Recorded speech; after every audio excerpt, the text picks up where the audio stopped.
Sir ಈಗ ಸ್ಥಗಿತಗೊಂಡಿರೋ ಕಾರ್ಯಾಚರಣೆ ಮುಂದುವರಿಯುತ್ತೆ ಸರ್ ಹೆಂಗೆ ಸರ್? ಮುಂದುವರಿಸಬೇಕು ಅಂತೇಳಿ ತೀರ್ಮಾನ ಆಗಿದೆ. ಶಿಫ್ಟ್ ಮಾಡಬೇಕು ಅಂತೇಳಿ ಒಂದು ಸಲಹೆ ಬಂದಿದೆ. ಒಂದು 2 ಆನೆನೂ ತಗೊಂಡು ಬಿಟ್ಟಿದ್ದಾರೆ. ಅಲ್ಲಿ ಇನ್ನೂ ಫರ್ದರ್ ಕೂಡ ಮಾಡ್ತಕ್ಕಂಥದ್ದು ಮಾಡ್ತಾರೆ. ಈಗ ನಿನ್ನೆ ಏನು ಡ್ಯಾಮೇಜ್ ಮಾಡಿದ ಆನೆ ಇಲ್ಲೇ ಪಕ್ಕದಲ್ಲಿದೆ ಅಂತೇಳಿ ಜನನು ಕೂಡ ತಿಳಿಸಿದ್ದಾರೆ.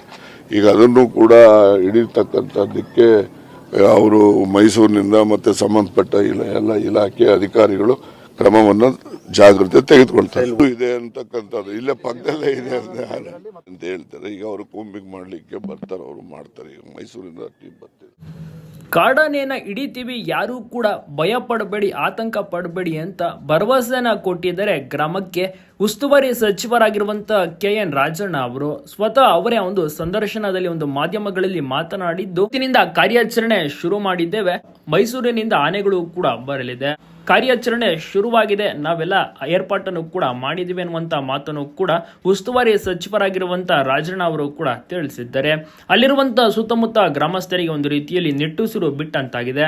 ಸೊ ಮೊನ್ನೆ ಬಿಕ್ಕೋಡು ಭಾಗದಲ್ಲಿ ವಸಂತ್ 43 ವರ್ಷದ ವಸಂತ್ ಅವರನ್ನ ಒಂದು ಬಲಿ ಪಡಿತಲ ಒಂದು ಕಾಡಾನೆ, ಆ ಒಂದು ಕಾಡಾನೆ ಮೊದಲು ಇಡಬೇಕು ಅಂತ ಈಗ ಚರ್ಚೆಯಾಗಿದೆ. ತೀರ್ಮಾನ ಪ್ಲಾನಿಂಗ್ ಎಲ್ಲವೂ ಕೂಡ ಆಗಿದೆ. ಯಾಕೆಂದ್ರೆ ಒಂದು ಕಾಡಾನೆ ಅಲ್ಲೇ ಸುತ್ತಮುತ್ತಲೂ ಕೂಡ ಓಡಾಡ್ತಿದೆಯಂತೆ. ಸೊ ಹೀಗಾಗಿ ಆ ಒಂದು ಕಾಡಾನೆ ಮೊದಲು ಇಡಬೇಕು, ನಂತರ ಬೇರೆ ಬೇರೆ ಕಾಡಾನೆಗಳನ್ನ ಇಡಬೇಕೆಂಬ ಪ್ಲಾನಿಂಗ್ ಅನ್ನ ಸಹ ಮಾಡ್ಕೊಂಡಿದ್ದಾರೆ. ಸೊ ಇವತ್ತು ಅಥವಾ ನಾಳೆ ಆನೆಗಳು ಕೂಡ ಒಂದು ಕ್ಯಾಂಪ್ಗೆ ಬರಲಿದೆ, ಅಂದ್ರೆ ಸಕಲೇಶ್ಪುರದ ಕ್ಯಾಂಪ್ಗೆ ಬರಲಿದೆ. ಕಾಡಾನೆ ಕಾರ್ಯಾಚರಣೆಯನ್ನ ಸ್ಟಾರ್ಟ್ ಮಾಡಲಿದೆ.